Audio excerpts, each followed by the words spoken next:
Hello student, welcome back to my channel বংবালানেটে তোমাদের জন্য 2024-এ এনএম জিএনএম এর যে লাইফ সায়েন্সের সিরিজ চলছে তারই আজকে ডে 13। এই ডে 13-এ এসে তোমাদের জন্য আজকে ক্যাটাগরি 2 এর প্রশ্ন এনেছি, অর্থাৎ যে কোশ্চেনগুলো তোমাদের 2 মার্কের থাকে এবং প্রতিটাতে 2-3টা করে অপশানও ঠিক হতে পারে, সেই ধরনের প্রশ্ন নিয়ে এসেছি। এই প্রশ্নগুলো সলভ করার টেকনিক রয়েছে, সেটা তোমাদেরকে পরে বলে দিচ্ছি। আগে বলি, এই সেটেও রয়েছে 20খানা প্রশ্ন। এনএম জিএনএম এর আগের 12টা ভিডিও যারা দেখোনি, এনএম জিএনএম 2024 বলে প্লেলিস্ট করা রয়েছে, ওখান থেকে দেখতে পারো। এছাড়া প্রিভিয়াস ইয়ারের কোশ্চেন পেপার যদি সলভ চাও তার আলাদা প্লেলিস্ট করা রয়েছে, সেখান থেকেও দেখতে পারো। এই সমস্ত পিডিএফগুলো উত্তর সহ চাইলে বংবালানেটের টেলিগ্রাম চ্যানেলে জয়েন করবে, ওখানে আমি পিডিএফগুলো প্রোভাইড করি। তো দেরি না করে ক্লাসটা স্টার্ট করছি। দেখো, যেটা বলছিলাম যে উত্তরগুলো কিভাবে সলভ করবে। দেখো, তোমাদের একটার বেশি অপশান ঠিক হতে পারে, কিন্তু তোমরা যে অপশানটা কনফার্ম একদম নিজেরা মন থেকে জানবে যে এই উত্তরটা ঠিক হবে, সেটাতেই দাগ দিয়ে আসবে। সেটা যদি একটাও হয় সেটাই দাগ দিয়ে আসবে, তার জন্য কিন্তু তোমরা নাম্বার পাবে। কিন্তু ভুল করে কনফিউশন হয়েও যদি ভুল উত্তরে দাগ দাও তাহলে কিন্তু নাম্বার পাবে না। কিন্তু একটাও যদি ঠিক অপশান দাগ দাও, তার জন্য যেটুকু নাম্বার পাওয়ার দরকার সেটা পাবে। 2 নম্বরের কোশ্চেনের কিন্তু এটা একটা ভালো সুবিধা।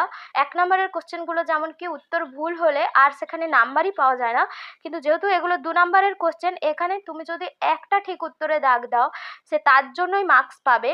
আবার যদি সবগুলো ঠিক উত্তরে দাগ দাও তাহলে 2 মার্কসই পাবে। তো সেই জন্য যেটা একদম জানো না কনফিউশন, সেটায় ভুল করেও দাগ দিতে যাবে না। যেটা কনফার্ম জানো যে এটা হতে পারে, তো সেই আনসারটাই করবে, এটাই হবে, সেই আনসারটাই করবে। তাতে যদি একটা অপশানও দাগ দাও সেটাই দিয়ে আসবে। এগুলোতে সাধারণত 2-3টে করে অপশান ঠিক হয়। তো চলো ক্লাসটা স্টার্ট করি। প্রথম কোশ্চেন রয়েছে, দেখো, দিনিশেক ঘটে। দিনিশেক কোন গাছের মধ্যে ঘটে? মটর, রেড়ি, ছোলা, ভুট্টা। এখানে যে 4টে অপশান রয়েছে এর মধ্যে সঠিক আনসার হয়ে যাবে অপশান খয়েরটা, রেড়ি আর ভুট্টা। অপশান খ আর ঘ এই দুটো হয়ে যাবে সঠিক আনসার। দিনিশেক এই দুটো গাছের মধ্যে দেখা যায়। এরপরে রয়েছে, দেখো, আর দিনিশেক উদ্ভিদের যে শস্য হয়, দিনিশেক পদ্ধতিতে যে শস্য উৎপন্ন হয় সেগুলো ট্রিপ্লয়েড প্রকৃতির হয়, এটাও মনে রাখবে। এরপরে 2 নম্বরের কোশ্চেন দেখো রয়েছে, নিম্নলিখিত কোনগুলি অপ্রকৃত ফল? আপেল, আম, চালতা, স্ট্রবেরি। দেখো, অপ্রকৃত ফল বলতে ফল সব সময় যে ফুলের যে ডিম্বাশয় থেকে ফল সৃষ্টি হয়, ডিম্বাশয় ফলে পরিণত হয় আর ডিম্বকটা বীজে পরিণত হয়। এটা তোমরা নিষেক পদ্ধতি পড়লে সেখানে রয়েছে, বা যে ফলের চ্যাপ্টারেও এগুলো থাকে। ফুলের যে ডিম্বাশয়টা ফলে পরিণত হয় আর ডিম্বকগুলো বীজে পরিণত হয়। এবার যে সমস্ত ফল এই ডিম্বাশয় ছাড়া ফুলের অন্যান্য অংশ থেকে সৃষ্টি হয়, ডিম্বাশয় ছাড়া ফুলের অন্যান্য অংশ থেকে যে সমস্ত ফল সৃষ্টি হয় তাদেরকে বলা হয় অপ্রকৃত ফল, বা মেকি ফলও বলা হয়, বা ফলস ফ্রুট বলা হয়। সবগুলো টার্ম মনে রাখবে, যে কোনো টার্ম পরীক্ষাতে আসতে পারে। তো এখানের মধ্যে যে অপশানগুলো সঠিক হয়ে যাবে সেই অপশানগুলো দেখো রয়েছে, আপেল হবে অপশান কয়েরটা, হবে চালতা হবে অপশান গয়েরটা, আর স্ট্রবেরি অপশান ঘয়েরটা। আপেল পুষ্পাক্ষ থেকে সৃষ্টি হয়, আপেল পুষ্পাক্ষ থেকে সৃষ্টি হয়, আর চালতা বৃতি থেকে সৃষ্টি হয়। তো এগুলো একটু মনে রাখবে, এগুলো তাহলে অপ্রকৃত ফল। এছাড়াও আঙুর, কিউই এগুলোও কিন্তু অপ্রকৃত ফলের মধ্যে পড়ে। সমস্ত উদাহরণগুলো একটু মনে রাখবে। এরপরে 3 দাগের কোশ্চেন রয়েছে, দেখো, অম্ল বৃষ্টির প্রধান উপাদান? Acid rain. অ্যাসিড রেনের প্রধান উপাদান কোনগুলো? Sulphuric acid, nitric acid, hydrochloric acid, ozone. এখানে দেখো, যেটা অপশান সঠিক হয়ে যাবে, প্রথম 3টে অপশান হয়ে যাবে সালফিউরিক অ্যাসিড, নাইট্রিক অ্যাসিড আর হাইড্রোক্লোরিক অ্যাসিড। এই 3টা অম্লবৃষ্টির প্রধান উপাদান। এরপরে রয়েছে 4 দাগের কোশ্চেন, দেখো, নিম্নলিখিত কোনটি অথবা কোনগুলি কৃত্রিম অক্সিন হরমোন? কৃত্রিম অক্সিন হরমোন। 4টে অপশন রয়েছে, আইবিএ, আইএএ, আইপিএ, জিএ। দেখো, এর ফুল ফর্মগুলো indole butyric acid, indole acetic acid, indole propionic acid আর জিব্বারেলিক অ্যাসিড।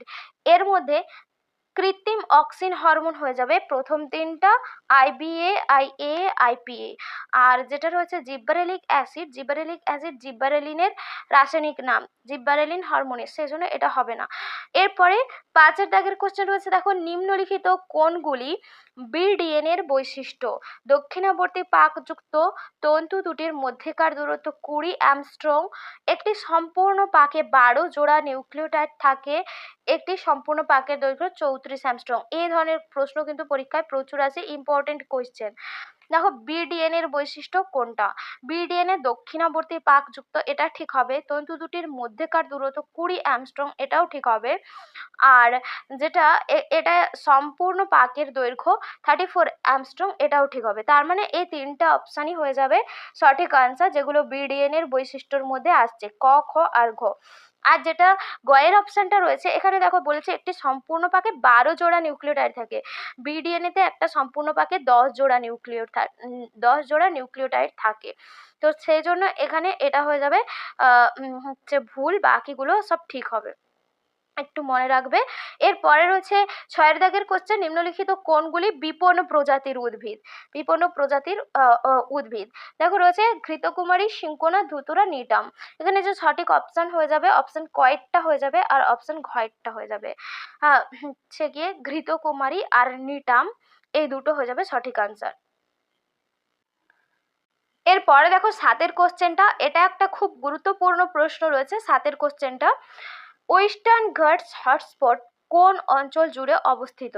খুব স্টার মার্ক দিয়ে রাখবে, ওয়েস্টার্ন ঘাট অঞ্চল কোন, ওয়েস্টার্ন ঘাটটা হটস্পট যেটা রয়েছে এটা কোন অঞ্চল জুড়ে অবস্থিত? কর্ণাটক, নেপাল, মহারাষ্ট্র, ভুটান। এখানে যে সঠিক অপশন হয়ে যাবে অপশন কয়েকটা, কর্ণাটক আর মহারাষ্ট্র, এই দুটো জায়গা জুড়ে ওয়েস্টার্ন ঘাট হটস্পট অবস্থিত। এরপরে 8-এর দাগের কোশ্চেন, অবাধ শ্বসন পদ্ধতিতে কোন কোন ব্যাকটেরিয়া দ্বারা বিজারিত হয়ে সালফার উৎপন্ন হয়? এটাও একটা খুব গুরুত্বপূর্ণ প্রশ্ন। এখানে যে সঠিক অপশানগুলো রয়েছে দেখো, এরোব্যাক্টর, এস্চেরিচিয়া, বেগিয়াটোয়া, ক্লস্ট্রিডিয়াম। এখানে যে সঠিক আনসার হয়ে যাবে অপশান ক, খ, গ, তিনটেই হয়ে যাবে এখানে সঠিক আনসার। এরোব্যাক্টর, এস্চেরিচিয়া আর বেগিয়াটোয়া এই তিনটে দ্বারাই অবাধ শ্বসন পদ্ধতিতে ব্যাকটেরিয়া দ্বারা বিজারিত হয়ে সালফার উৎপন্ন হয়। এরপরে 9-এর দাগের কোশ্চেন, নিম্নলিখিত কোন হরমোনগুলি প্রয়োগে পুং বন্ধ্যাত্বকরণ ঘটানো যায়? NA, IA, 2,4-D, ABA। দেখো NA naphthoxy acetic acid, IA indole acetic acid আর ABA হচ্ছে গিয়ে অ্যাবসাইসিক অ্যাসিড। এখানে যে সঠিক আনসার হয়ে যাবে সেটা হবে অপশান কয়েরটা হবে আর অপশান গয়েরটা হবে। ন্যাপথক্সি অ্যাসিটিক অ্যাসিড আর 2,4-D এই দুটো প্রয়োগে পুং বন্ধ্যাত্বকরণ ঘটানো যায়। এরপরে 10-এ আর এই 2,4-D একটা আগাছানাশক হিসাবেও কাজ করে। এরপরে 10-এর কোশ্চেন রয়েছে দেখো, সহজাত অনাক্রম্যতায় অংশ নেয় কোনটা? ম্যাক্রোফাজ, ব্লাস্ট কোষ, লোহিত মজ্জা, দেহত্বক। সহজাত অনাক্রম্যতা যেগুলো আমরা জন্মগতভাবে অর্জন করে থাকি, যে সমস্ত অনাক্রম্যতা সেগুলো হচ্ছে গিয়ে সে সমস্ত অনাক্রম্যতা দেখা যায়, মানে এতে অংশ নেয় ম্যাক্রোফাজ আর দেহত্বক। অপশন ক আর ঘয়েরটা হয়ে যাবে সঠিক আনসার। এরপরে দেখো 11 নম্বরের কোশ্চেন কি রয়েছে, 11 নম্বরের কোশ্চেন রয়েছে আর্কিওপটেরিক্সের মধ্যে সরীসৃপের বৈশিষ্ট্যগুলি কি কি? আর্কিওপটেরিক্স একটা জীবন্ত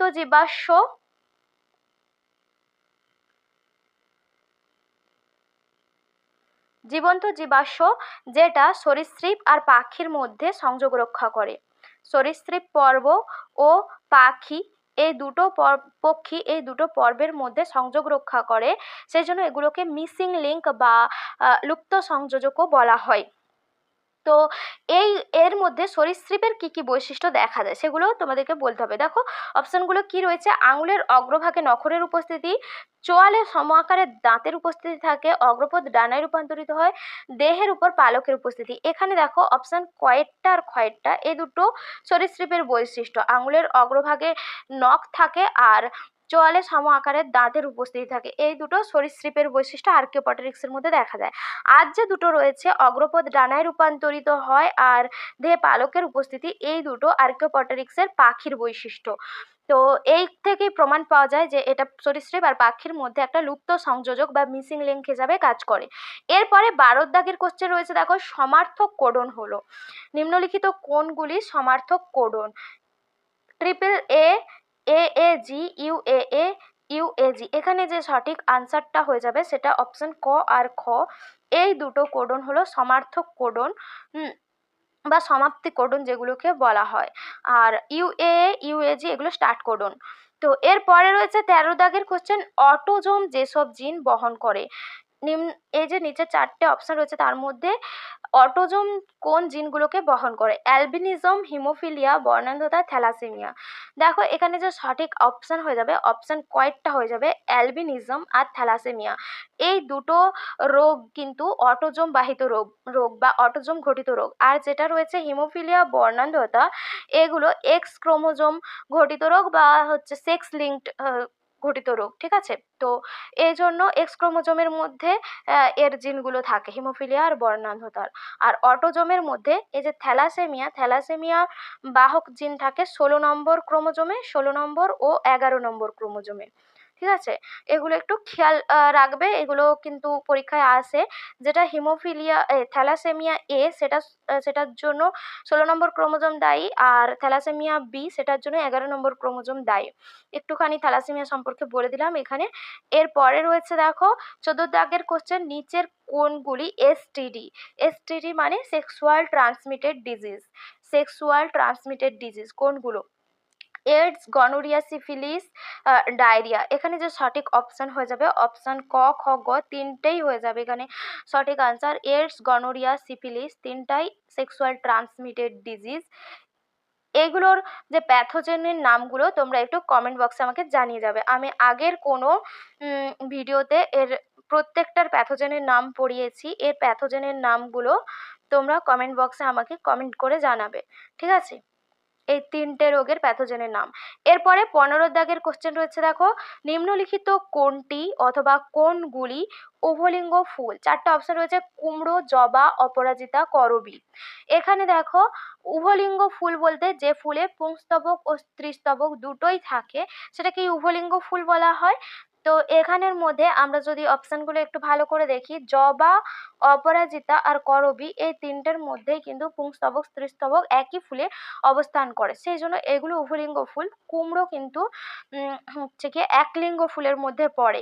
কুমড়োর ফুলের মধ্যে হয় পুংস্তবক থাকে বা স্ত্রীস্তবক থাকে, আলাদা আলাদা ফুল হয়, পুং ফুল আলাদা হয়, স্ত্রী ফুল আলাদা হয় কুমড়োর ক্ষেত্রে। এরপরে 15 দাগের হয়ে গেল। 16 দাগের কোশ্চেন রয়েছে দেখো, নিম্নলিখিত কোনগুলি ফ্লোয়েম কলার অন্তর্গত? 4টে অপশন রয়েছে, ট্রাকিড, সঙ্গী কোষ, ট্রাকিয়া, সিবনল। দেখো এখানে যে সঠিক অপশন হয়ে যাবে সঙ্গী কোষ আর সিবনল, এই দুটো ফ্লোয়েম কলার অন্তর্গত। বাকি যে দুটো রয়েছে ট্রাকিড আর ট্রাকিয়া এগুলো জাইলেম কলার অন্তর্গত। জাইলেম কলা কি করে? মূল থেকে শোষিত জলকে পাতায় পাঠাতে সাহায্য করে। আর ফ্লোয়েম কলা কি করে? পাতায় তৈরি খাদ্যকে উদ্ভিদের সারা শরীরে ছড়িয়ে পড়তে সাহায্য করে, উদ্ভিদের পুরো শরীরে ছড়িয়ে পড়তে সাহায্য করে। তাহলে এখানে বুঝতে পারলে এদের কাজ কি, ফ্লোয়েম কলা, জাইলেম কলার কাজ। এইগুলো পরীক্ষায় আসে যে পাতায় তৈরি খাদ্য উদ্ভিদের সারা শরীরে ছড়িয়ে পড়ে কোন কলার দ্বারা, তখন বলবে ফ্লোয়েম কলার দ্বারা। আর মূল থেকে যে শোষিত জল পাতায় পৌঁছায় সেটা কি কোন কলার মাধ্যমে হয়? জাইলেম কলার মাধ্যমে। এরপরে 17 দাগের কোশ্চেন রয়েছে, নিম্নলিখিত কোনটি অথবা কোনগুলি জলবাহিত ভাইরাস ঘটিত রোগ? 4টে অপশন রয়েছে, বসন্ত, ডেঙ্গু, হাম, যক্ষা। জলবাহিত ভাইরাস ঘটিত রোগ, এখানে দেখো যে অপশনগুলো হয়ে যাবে বসন্ত আর হাম, এই দুটো জলবাহিত রোগ। আর ডেঙ্গু হচ্ছে গিয়ে ডেঙ্গু ভাইরাস ঘটিত রোগ কিন্তু ওটা বায়ুবাহিত। আর যক্ষা একটা ব্যাকটেরিয়া ঘটিত রোগ। ঠিক আছে, এরপরে 18 দাগের কোশ্চেন রয়েছে, নিম্নলিখিত কোনটি অথবা কোনগুলি প্রকৃত মাছ? অর্থাৎ ফিশ পর্বের যে প্রাণী ফাইলাম ফিশেসের মধ্যে পড়ে কোন কোন মাছ, নিচের অপশনগুলোর মধ্যে কোনগুলো? 4টে অপশন রয়েছে, sea horse, flying fish, silver fish, devil fish. দেখো সবগুলোকে দেখতে ফিশ মনে হচ্ছে, কিন্তু সবগুলো কিন্তু প্রকৃত মাছ নয়। এগুলো তোমাদেরকে ঠকানোর জন্য কোশ্চেন করে। অনেকে হয়তো ভাববে যে সি হর্সটা প্রকৃত মাছ নয়, বাকিগুলো সব ফিশ আছে মানে প্রকৃত মাছ, এগুলো কিন্তু ভুলেও ভাববে না। তো প্রকৃত মাছ যেটা হবে সেটা সি হর্স হবে আর ফ্লাইং ফিশ হবে, এই দুটো প্রকৃত মাছের মধ্যে পড়ে। সি হর্স সমুদ্র ঘোড়া, যেটা শুনতে অনেকটা অন্যরকম মনে হচ্ছে, অন্য পর্বের মনে হয়, কিন্তু এটা প্রকৃত এরা পিসেস পর্বের মধ্যে আসে। আর ফ্লাইং ফিশও পিসেস পর্বের মধ্যে আসে। আর সিলভার ফিশ আসে আর্থ্রোপোডা পর্বের মধ্যে, আর্থ্রোপোডা। আর ডেভিল ফিশ আসে মোলাস্কা পর্বের মধ্যে। এগুলো একটু খেয়াল করে মনে রাখবে, সিলভার ফিশ, ডেভিল ফিশ এগুলো আর্থ্রোপোডা আর মোলাস্কা পর্বের মধ্যে আসে। সি হর্স, ফ্লাইং ফিশ এগুলো প্রকৃত মাছ। এরপরে 19-এর দাগের কোশ্চেন রয়েছে, দেখো নিম্নলিখিত কোনটি অথবা কোনগুলি মিশ্র গ্রন্থি? চারটে অপশন রয়েছে, অগ্নাশয়, শুক্রাশয়, ডিম্বাশয়, লালা গ্রন্থি। দেখো এর মধ্যে যে সঠিক অপশন হয়ে যাবে সেটা অপশন ক, খ, গ, তিনটেই হয়ে যাবে। অনেকেই তোমরা এখানে ভুল করবে, কি ভুল করবে না, এটাও যদি করো ঠিকই হবে। অগ্নাশয় শুধু দাগ মেরে দিয়ে আসবে। তো অগ্নাশয়কে মিশ্র গ্রন্থি হিসাবে আমরা জানি, কারণ অগ্নাশয়ের মধ্য থেকে উৎসেচকও ক্ষরিত হয়, আবার হরমোনও ক্ষরিত হয়। অন্তঃক্ষরা বহিঃক্ষরা দু ধরনেরই কোষ রয়েছে, সেই জন্য এটাকে মিশ্র গ্রন্থি বলা হয়। আচ্ছা, শুক্রাশয় আর ডিম্বাশয়, এরা যে শুক্রাণু মাতৃকোষ আর ডিম্বাণু মাতৃকোষ উৎপন্ন করে, এইগুলো বহিঃক্ষরা কাজ করে। এগুলো এই সমস্ত কাজগুলো বহিঃক্ষরা হিসাবে কাজ হয়। আর শুক্রাশয় ডিম্বাশয় থেকে তো হরমোন ক্ষরিতই হয়, এগুলো অন্তঃক্ষরা হিসাবে কাজ করে। তো সেই জন্য এইগুলো মিশ্র গ্রন্থির মধ্যে পড়বে। আর যেটা লালা গ্রন্থি, এটা তো বহিঃক্ষরা গ্রন্থি, কারণ লালা গ্রন্থি থেকে শুধুমাত্র উৎসেচক ক্ষরিত হয়। আমাদের 3 জোড়া লালা গ্রন্থি রয়েছে, 3 জোড়া। এরপরে 20-এর দাগের কোশ্চেন, আজকের লাস্ট কোশ্চেন দেখো রয়েছে কি, মনোস্যাকারাইডের উদাহরণ হলো গ্লুকোজ, গ্যালাক্টোজ, মল্টোজ, ল্যাকটোজ। দেখো মনোস্যাকারাইডের উদাহরণ যেগুলো হবে সেগুলো হবে গ্লুকোজ আর গ্যালাক্টোজ, এই দুটোই রয়েছে মনোস্যাকারাইড। বাকি দুটো রয়েছে ডাইস্যাকারাইড বা দ্বিশর্করা। যেমন মল্টোজ 2 অণু গ্লুকোজ নিয়ে তৈরি হয়, তো সেই জন্য এটা ডাইস্যাকারাইডের মধ্যে পড়বে। ডাইস্যাকারাইড মানে যেগুলো হচ্ছে দুটো মনোস্যাকারাইড নিয়ে গঠিত, সেগুলোকে ডাইস্যাকারাইড বলা হয়। তো এখানে দেখো 2 অণু গ্লুকোজ নিয়ে মল্টোজ গঠিত হয়। আর ল্যাকটোজ, ল্যাকটোজ উৎপন্ন হয়, ল্যাকটোজ তৈরি হয় গ্লুকোজ আর গ্যালাক্টোজ দিয়ে, গ্লুকোজ প্লাস গ্যালাক্টোজ, এই দুটো দিয়ে উৎপন্ন হয় ল্যাকটোজ। আর এই ল্যাকটোজ শর্করা দুধে পাওয়া যায়, দুধের মধ্যে ল্যাকটোজ শর্করা পাওয়া যায়। তো এই ছিল তোমাদের আজকে 20খানা প্রশ্ন, সাথে কিছু এক্সট্রা ইনফরমেশন। আজকের কোশ্চেনগুলো ছিল ক্যাটাগরি 2 এর জন্য, অর্থাৎ প্রত্যেকটা কোশ্চেন 2 মার্কের জন্য। তোমাদের এই প্রশ্ন সেটটা কেমন লাগলো অবশ্যই কমেন্ট করে জানিও, যে উত্তরগুলো কতগুলো তোমরা পারলে সেটাও কমেন্ট বক্সে জানিয়ে যেও। ভালো লাগলে অবশ্যই একটা লাইক করো, বন্ধুদের সাথে শেয়ার করতে ভুলে যেও না। আর চ্যানেলটাকে সাবস্ক্রাইব করে রেখো এরকম ধরনের আরও নতুন নতুন ধরনের ভিডিও পাওয়ার জন্য। আশা করি এগুলো তোমাদের পরীক্ষার জন্য খুব হেল্পফুল হবে। তোমরা সমস্ত এই সিরিজের সমস্ত ভিডিওগুলো দেখো, আমি তোমাদেরকে এটাই সাজেস্ট করব। এই সমস্ত কোশ্চেন এএনএম জিএনএম এর প্রিভিয়াস ইয়ারের কোশ্চেনকে ফলো করে বানানো রয়েছে, সেই জন্য এই ধরনের কোশ্চেনই কিন্তু তোমাদের পরীক্ষাতে আসবে। তোমরা সবাই খুব ভালোভাবে প্রিপারেশন নাও, তোমাদের সবাই সফলতা কামনা করি। আজকের ক্লাসটা এখানেই শেষ করছি, টাটা।